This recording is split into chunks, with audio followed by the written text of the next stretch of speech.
Hello everyone, I'm Brian and welcome back. Let's just go ahead and continue. But the more important half, who exactly is Ram? Or who exactly is Krishna? Or who exactly is Param, the highest? That people have not gone into. Because that, in some sense, is barred by religion itself. Religion says the highest we have already supplied to you. We are telling you who is the highest. This God is the highest, Ishwar is highest, Bhagwan is highest, that deity is the highest, that place is the highest. And we are also telling you what you can do to reach the highest. You perform these austerities, you observe these ceremonies, you fast on these particular days, you donate clothes to the poor, you do such and such things, you go to that place of pilgrimage, and you will reach the highest. So religion has given ready-made answers. Religion has given ready-made answers. And those answers are all fictitious, all false. So then there is no need left to really explore the highest. And therefore people never reach the highest. Right? Spirituality says the lowest point in yourself has to be discarded. Or rather all the lowly points have to be discarded. And the higher ones have to be aspired for. The highest one is liberation. That's what spirituality is all about. Religion says 50% of the same thing. This much religion does say, reject yourself. There is something higher than you sitting upstairs. Right? That's why God is often seen as ruling the skies. He's sitting upstairs. So this much religion does say, that cousin of spirituality, that do not be too serious about yourself and your doing amounts to not much. But the remaining half, what is the real deal? Who is the real one? That religion does not go into. That religion does not go into because religion pretends that it already knows the real one. It keeps telling you, such and such God is the highest one.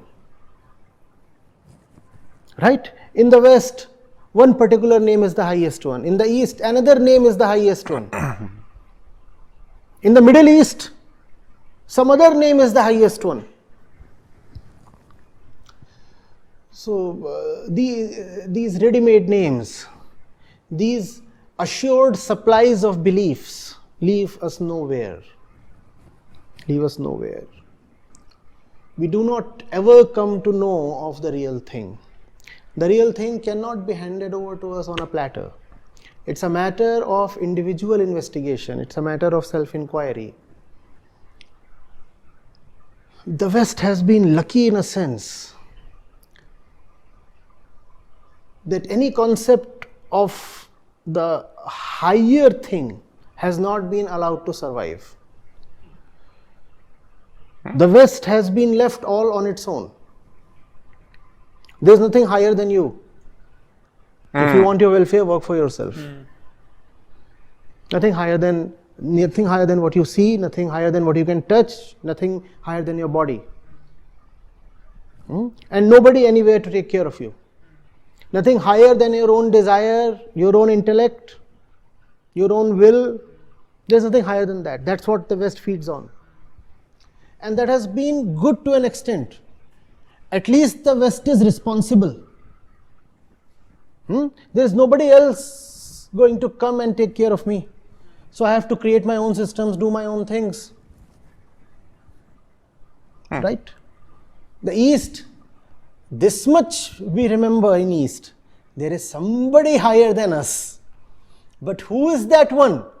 We are all very muddled about. And there is a reason why. Because that knowledge does not come cheap. The real one is not merely an idea to be known. The real one is a dissolution to be attained at a high price. So we do not reach there. This much we come to know there is somebody higher than me. And that leads to fatalism. We become fatalistic here in the East. You see, God will take care of me, this and that. This concept of God has hurt the East a lot. Vedanta does not talk of God. Vedanta talks of Atma.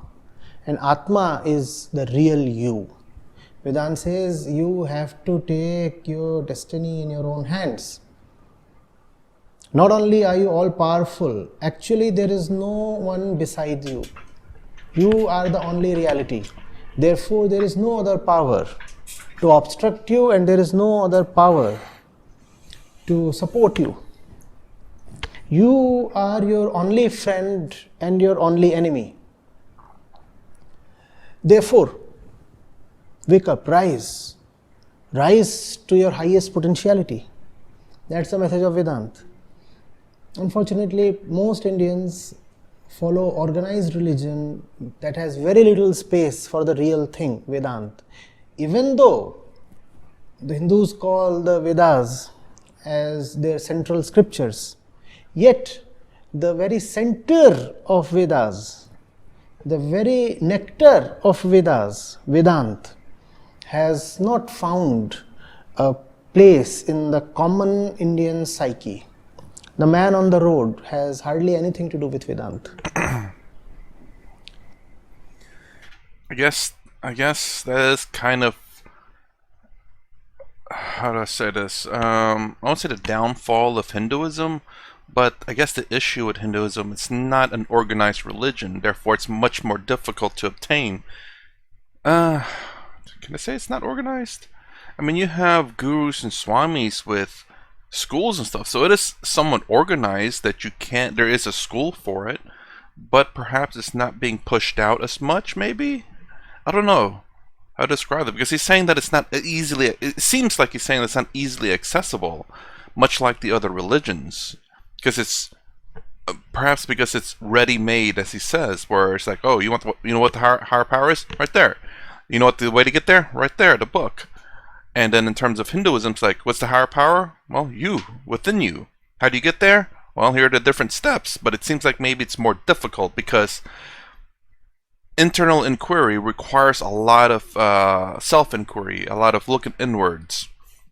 Whereas all the religions in the world is bhakti yoga. That's all it is. And most gurus and swamis will say that bhakti yoga is the easiest to do.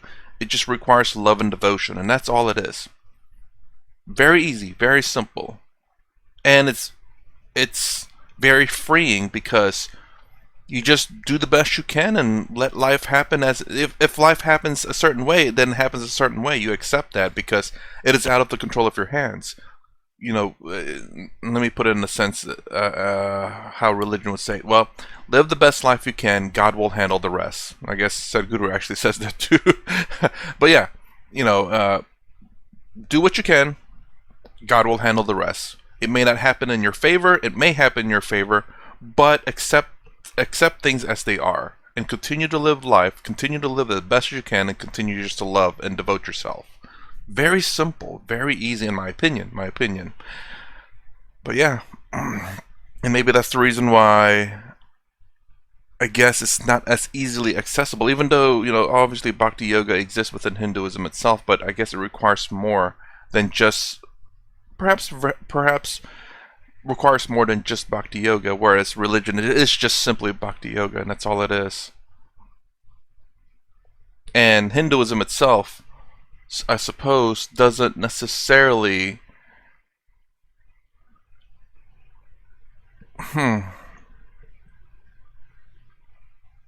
was going to say not necessarily bhakti, it doesn't follow necessarily bhakti yoga, but there are religions within Hinduism itself as well, but they understand that obviously God is not the higher of the power. It is a step in the direction, a step to the ultimate reality, ultimate awakening, I don't know, ultimate awareness, I suppose. It's a stepping stone, but not the final step. Could you make a differentiation, because as you said that Vedanta is about taking full responsibility. In some sense it sounds a bit similar to what we are doing in the West. What's the difference there? In the West, you take responsibility remaining who you are. Vedanta says your primary responsibility is to not to remain who you are. In West, when you say, I do not want to remain who I am, that means you want to get a bigger car. In the East, rather, when Vedanta says you must not remain who you are, it means freedom from the ego. Because the ego is who you currently are in your imagination. So there is a great difference. Great difference. In the West, being responsible for yourself means being lonely in a vast world. In the East, in Vedanta, being responsible for yourself means realizing that the world is but your own projection and therefore you are not lonely. In the West, when you are responsible for yourself, you become alienated from the rest of the world. In the East, when you are responsible for yourself, you become one with the world, one with community, one with humanity, and you raise everybody alongside you. That's the difference. The responsibility that Vedanta talks of is a very holistic responsibility. It's not a divided responsibility. It does not foster the ego. It does not tell you that you are one little thing in a vast universe, as they say, a speck of dust in an infinite place. No, not that. Real quick, I was going to say I didn't quite agree with him, but he was talking about the West, about how you're alone. Basically, essentially, you're an individual and not with the masses. But then when he said that last part about how, let me rewind that part. It's a very holistic responsibility. Alongside you. That's the difference. The responsibility that Vedanta talks of is a very holistic responsibility. It's not a divided responsibility. It does not foster the ego. So essentially, but he's saying, like, in the West, the responsibility is to the individual and individual alone, where you're responsible for yourself, which he said that before, but I guess I didn't associate to what he's talking about here, where when you're responsible for your actions and you alone are responsible for that action, no one else takes responsibility for it. And then he talks about how in the East, because of how I understand Advaita Vedanta, that you are not an individual. You're part of this big thing called Brahman. The Atman is your true self, and I'm assuming that's like a little piece of Brahman, because as you see yourself as an individual, you're this Atman, a little piece of this big thing called Brahman, which everyone is. I'm probably not saying that correctly, but I hope the message is still there. That when you take care of yourself, you're not taking care of just yourself, because you see yourself as everyone else. Therefore, when you're taking care of yourself, you're taking care of everyone else as well, because you and everyone else are not any different. Whereas the West, the individual is oneself, and that is it, and not anyone else. So, in my philosophy has been, if you take care of yourself, you, in a sense, take care of everyone else to a degree. You don't become part of the problem, but you're not exactly part of the solution either. But if everyone can do this, then there will be no problems, in a sense. But if there's a problem, at least the problem is very small and other people can help out with that problem. So, for example, if everyone was very, say, like money-wise, but someone falls off that money-wise train and they're struggling financially, well, at least those who are wealthier can help out that person. It's much easier to manage problems when they're smaller and less off than when it becomes systematic or becomes it just becomes a festering problem where it's growing and growing and no one's taking care of it. Now this problem becomes very difficult to take care of because everyone's starting to fall into this problem, whatever that problem may be. It's much easier if everyone can take care of themselves, and then those who falls in the gap, we can take care of them, because it should be very few. But that's not always the case, obviously. It does not tell you that you are one little thing in a vast universe, as they say, a speck of dust in an infinite place. No, not that. Vedanta tells you are everything. Mm-hmm. You are the only reality, and the world is but your own game, your own football ground, your own theater, whatever, however you like to put it. And therefore, don't be afraid. Not only that, you are not this body that's going to crumble and die. Therefore, do not be fearful even of death. That's the extent Vedanta wants you to be fearless. And when you are fearless to that extent, you become non-violent. Violence can come only in the backdrop of fear. When you are so fearless, you actually become compassionate. So Vedanta is fearlessness and compassion. Not individualization. The individuality that Vedanta refers to is very different to the individualization that we find in the West. The individualization that you find in the West is fragmentation, is isolation. Here, it is a dissolution. I am indivisible now because I have dissolved. Just as you cannot divide a drop of water from the ocean. Similarly, I am an individual now. That's the sense in which the word individual is used in Vedanta. Whereas in the West, when you say you are an individual, that's always the individual versus the society in that kind of a concept. You getting it? So it's diametrically opposite.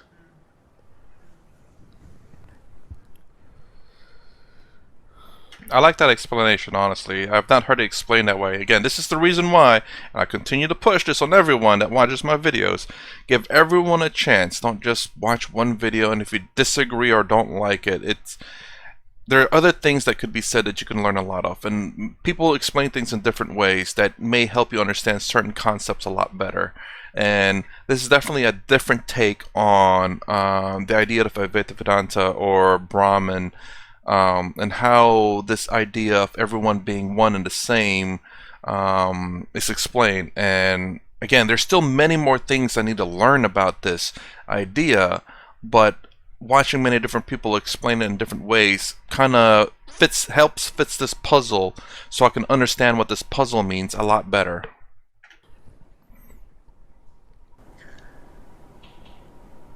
Still, it's a strange thing that,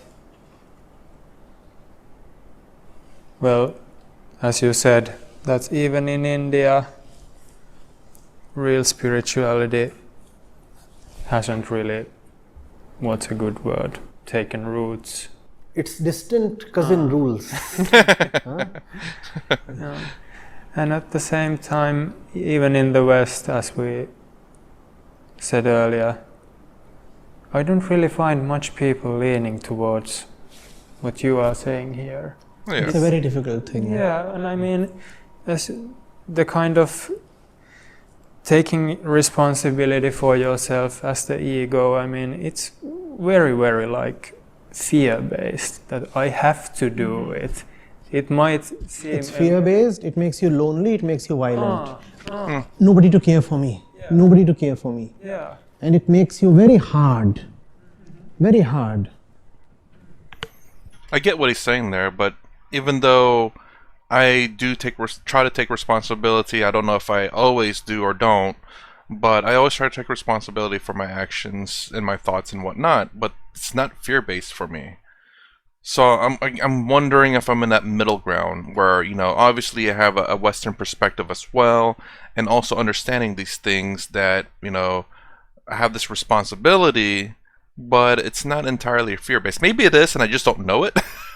I mean, or maybe I've not confronted the fear portion of it yet. Maybe that's the case. I don't know.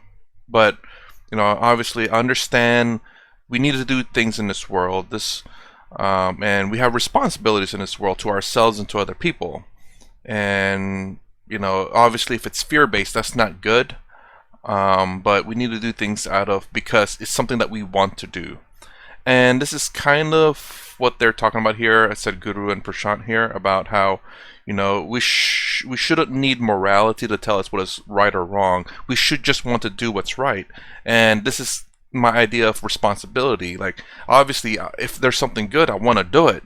Not because I have to do it, not because there's a law for it, not because, oh, this is a good thing, Hold on, wait. The good things. Yep, right here it is. Good things. So I should do it. You know, I should just automatically want to do it, not have to be told that it's good, not have to be told that it's the right thing to do.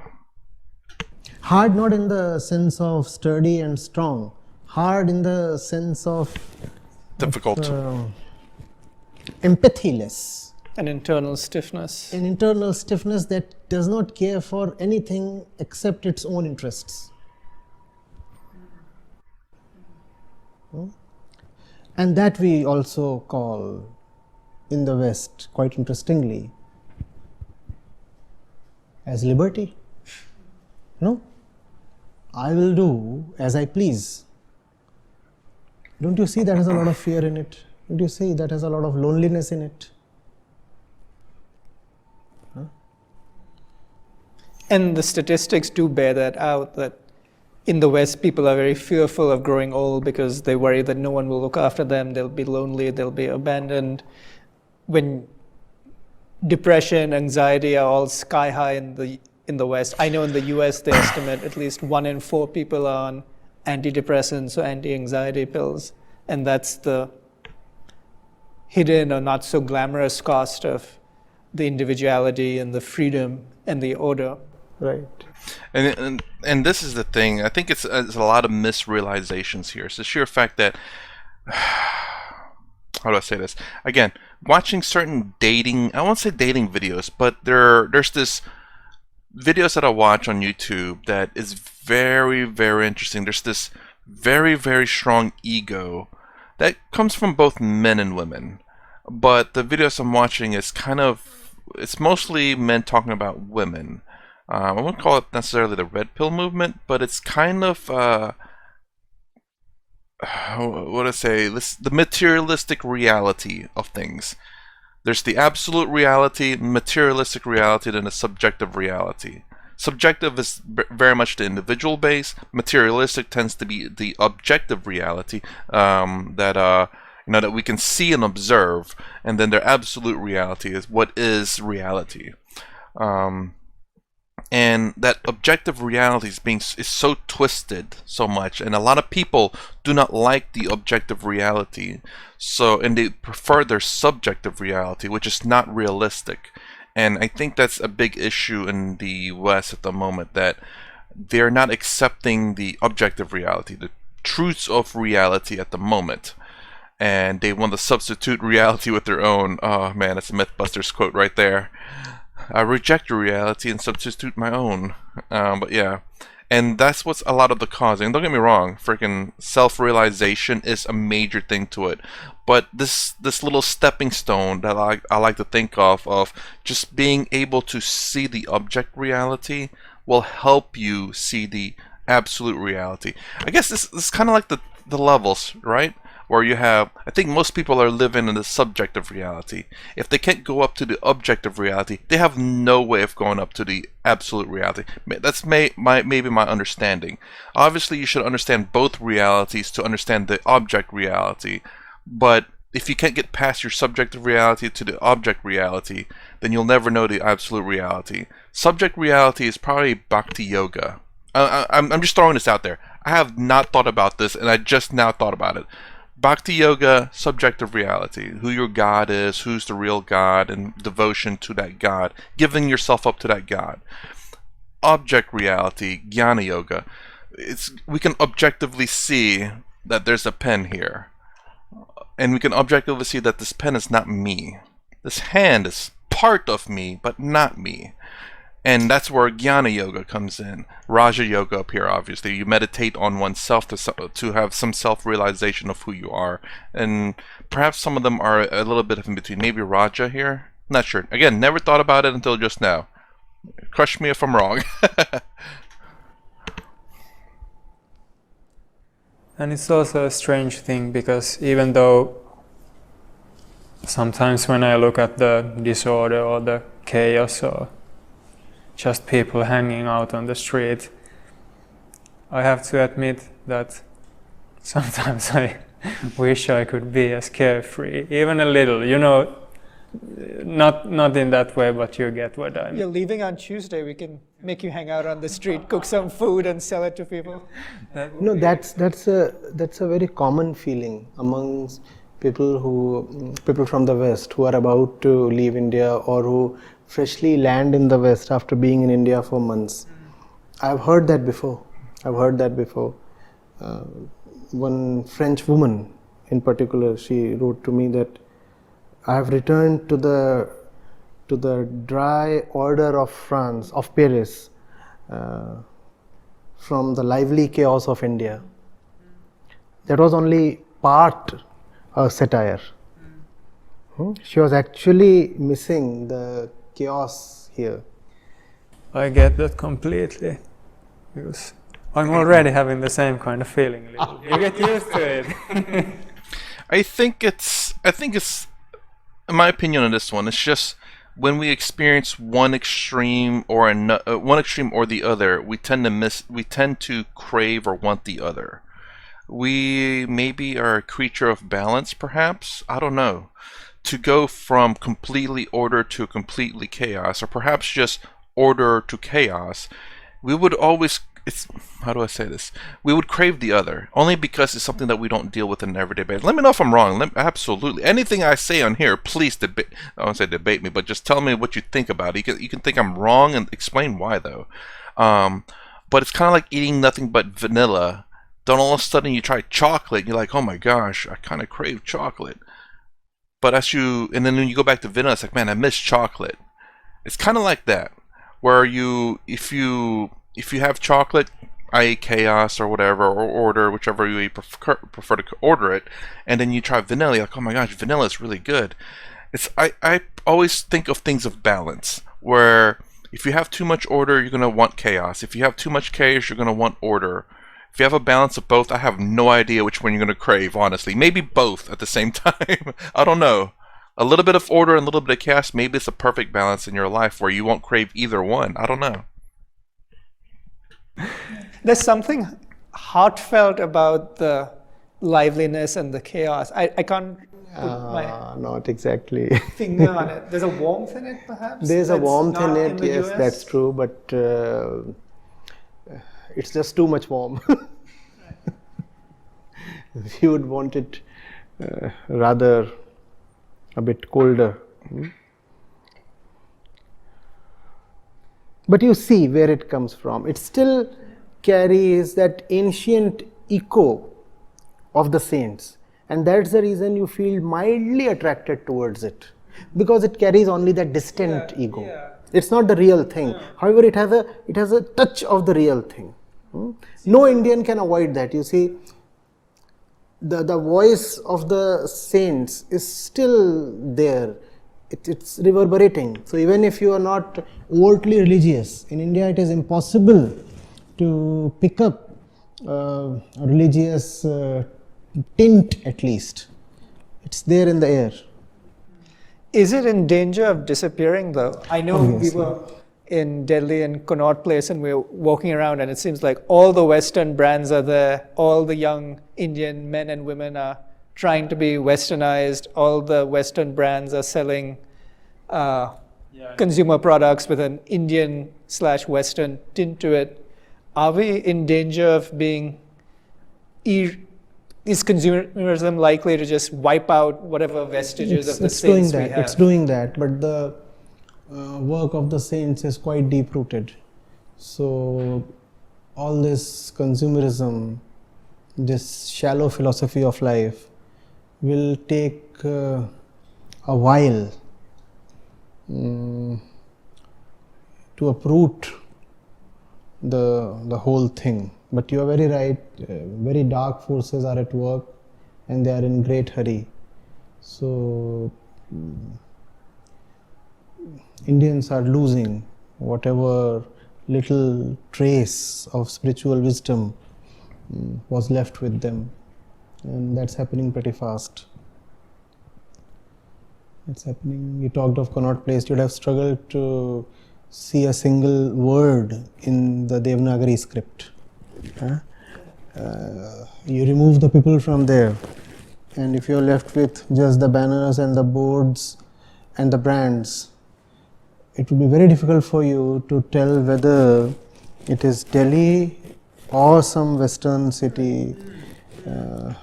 Maybe the filth would drop a hint, but if you clear that also, Connaught Place is so much like,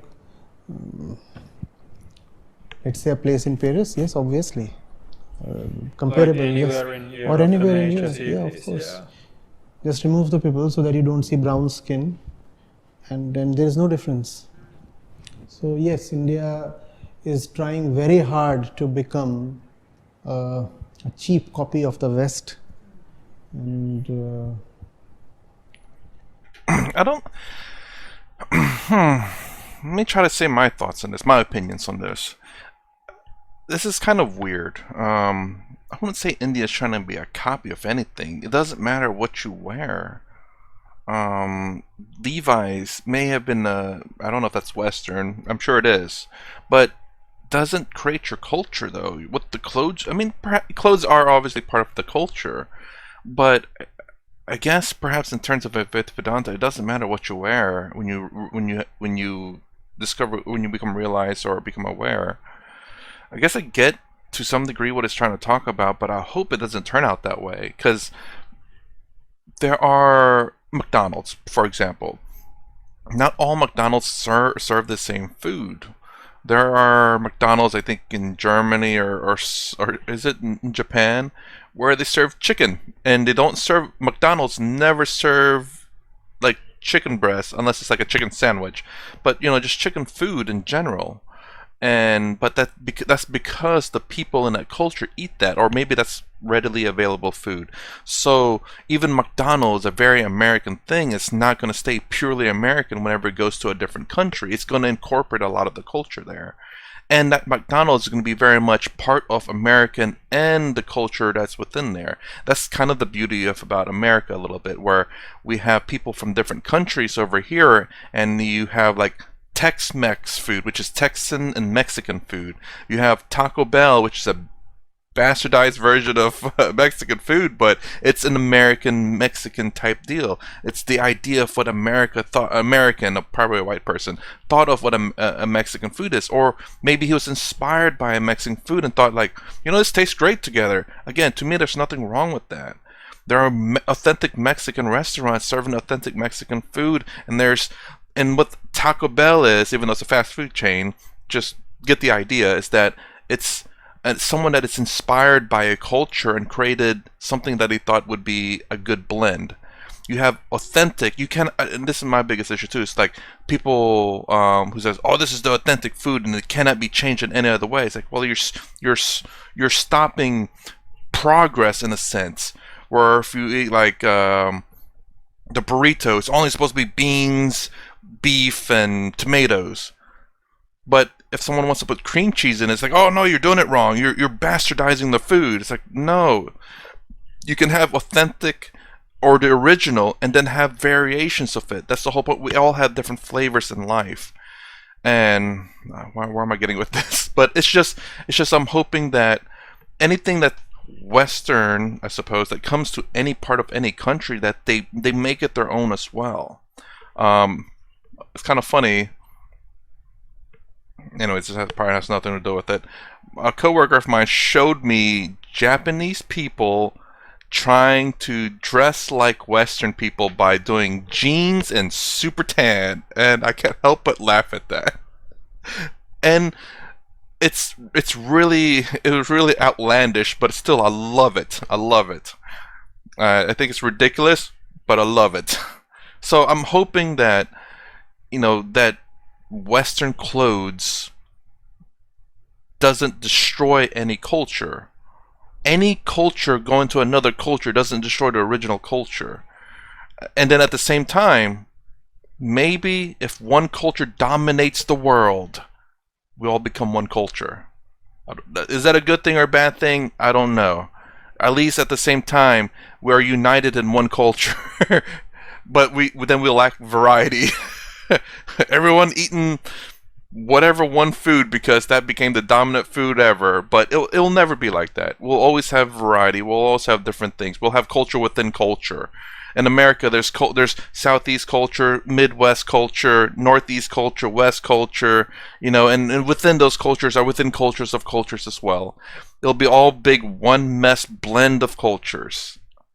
Obviously, I hope no culture ever dies out, because you want to experience the authentic culture of it. Then you want to see the inspiration that people see from the culture they come from. And that's my opinion on that. Had that been of some use, I would have gladly accepted, rather participated. But that's of no use.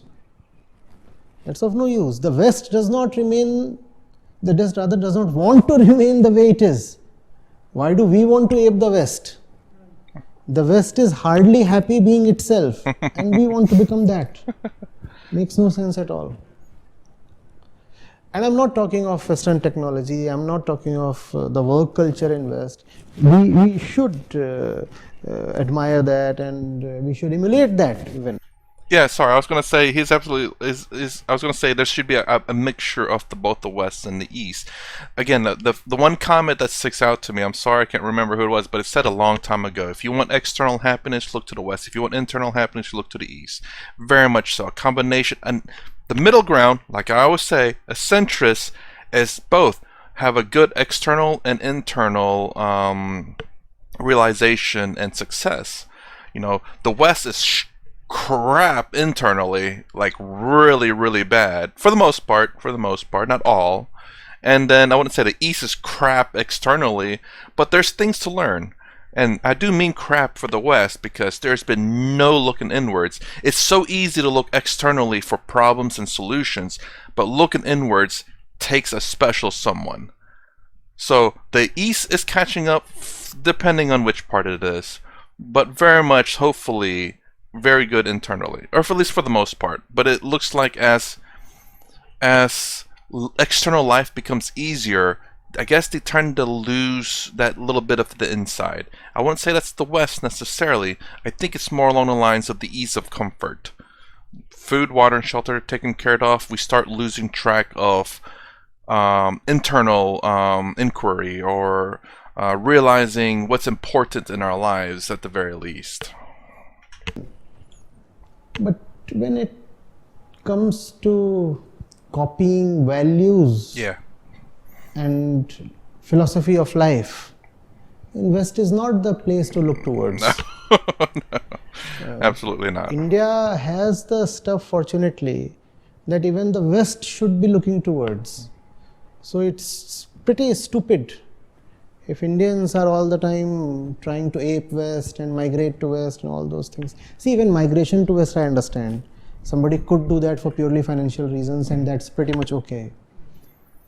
But trying to become a Westerner is a totally different thing, no? Yeah, absolutely agree. In language, in culture, in food, in values, in the extent of disregard of your spiritual heritage. You want to be as unaware of, let's say, Vedanta as a typical Westerner is, and then you want to say, no, that's what makes me a Westerner. Westerners do not know Vedanta. I too have refused to know a word of Vedanta, and that's what makes me a Westerner. Even Hindi or any other Indian language, I would speak in a Western accent, and that's considered so cool. Jeez. So cool. That's ultra hip. If you can speak Hindi in, let's say, in an Irish accent.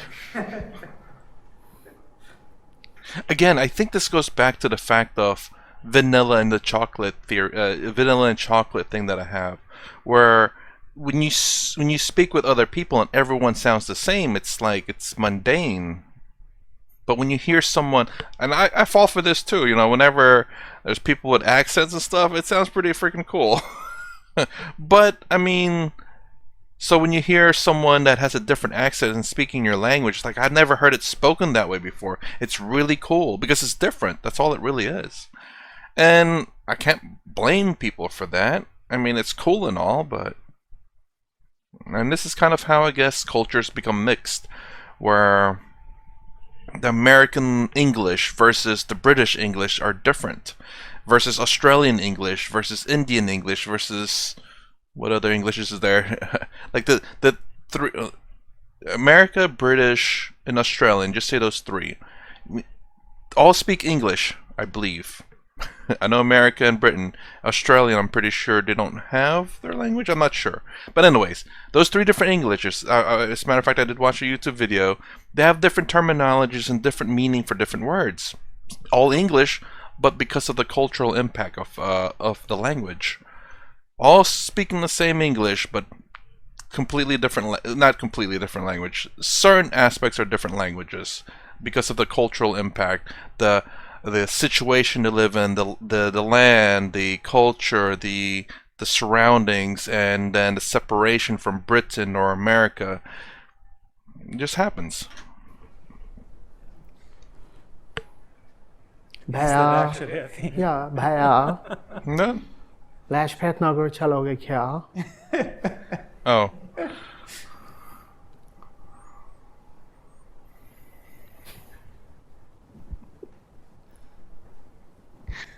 How can that be a thing? And we'd never be able to copy them as well as they are themselves. So why are we playing a No losing game copy again? can rival the original. No copy ever can rival the original. You can just be pale imitations, and how can that be a good thing? But I mean, we are doing the same thing, because if you see the neo-spiritual circles of the West, Oh, I mean, yeah. they post themselves as very carefree, but deep down they are just as Afraid. insecure. Yeah. Oh, speaking about it, yeah, there are copies of the East now, the yogas. I did speak about it in one video where there's this different kinds of yogas, paddleboard yoga, bikini yoga. I don't know what other kind of yogas there are. I heard paddleboard and I've seen bikini on my freaking suggestion page, the homepage where you see a whole bunch of different suggestions. I'm like, what in the world is going on? And even just regular yoga is not the genuine yoga. It's just stretching. We're copying it, but we're not even doing good at copying what it's supposed to be. I think yoga is not meant to be stretching. There's yogas for stretching, but it's not yoga. I believe it's a particular type of yoga. I believe. Forget what it's called though. So I guess, yeah. But even then, it's not about self-inquiry. It's just literally stretching, I think. I've never taken a class, so maybe it is self-inquiry with stretching. I don't know. But I doubt it. It seems like it's just literally stretching, and that's all it is. Maybe breathing and stretching. But breathing and stretching without knowing that you're supposed to be stretching internally misses half the point at the very least. I guess there's not much places to go if the West and the East are both like Screwed one way or another. That tells you that which you are looking for is not spatial, is not temporal. So you will not get it in the future. Equally, you will not get it at a particular place. There is that beyond space and time, which simply means that stop looking for it at particular places. It is not in Finland, it's also not in the Indian spaces. It's somewhere else.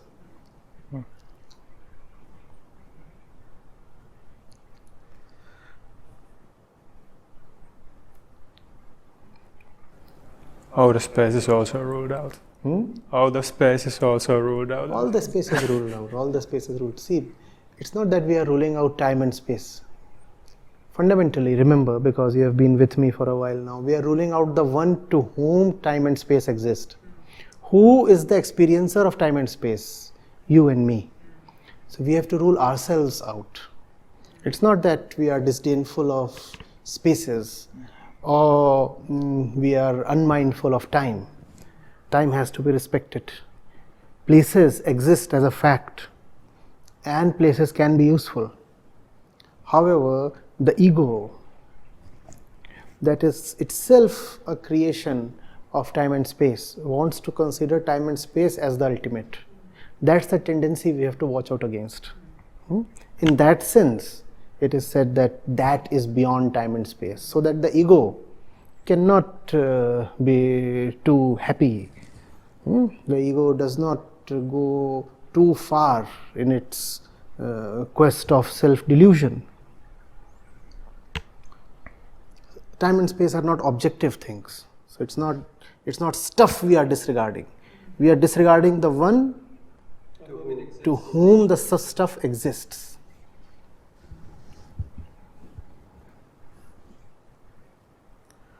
This is something very hard to the scientific mind of the West to accept. Yeah, because science feasts on its proclaimed objectivism. Things exist objectively, and there's no reason to doubt whether they exist at all. Why is there no reason to doubt? Because I see that they exist, and I see no reason to doubt myself.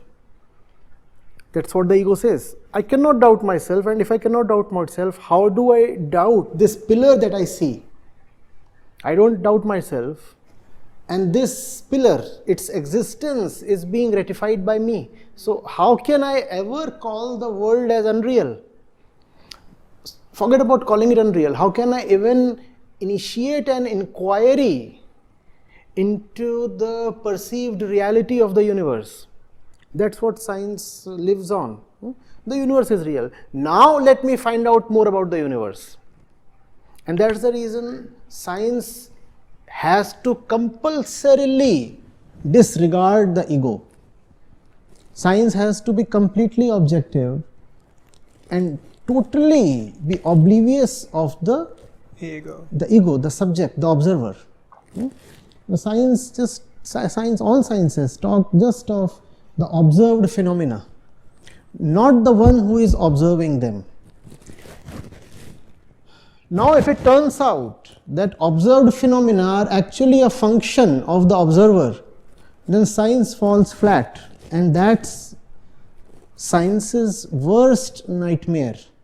What if all that this is being seen and observed and measured is simply a function of, a reflection of the observer? Then none of it is objective. Then all the theories we have come up with are actually not theories of the observed phenomena, they are theories of the observing mind. Now there is a big problem for science. So science will just not talk of the observer, of the ego, of the self, and that's the attitude the West carries.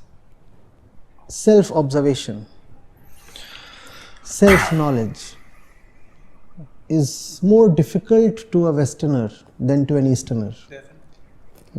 Because a Westerner is born and raised up on a diet of compulsive objectivity. So when it is then told that look at yourself, it becomes incredibly difficult. Not impossible. So many Westerners very gloriously succeed, but it's more difficult there than here.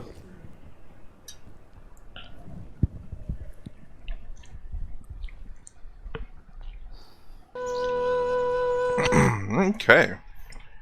So that's a very interesting statement it said about science. But I can't really say much for that. Obviously, science wants to remove the subjective matter of things and must measure things objectively, because subjectively is changes. At least as far as I understand it. But anyways, I gotta end it right here, because I'm about to cough like crazy. And there wasn't really too much else to say other than what everything I've said in this video. So if you like my content, please consider subscribing, thumbs up, thumbs down below. Thanks for watching. I'll see you in the next vid.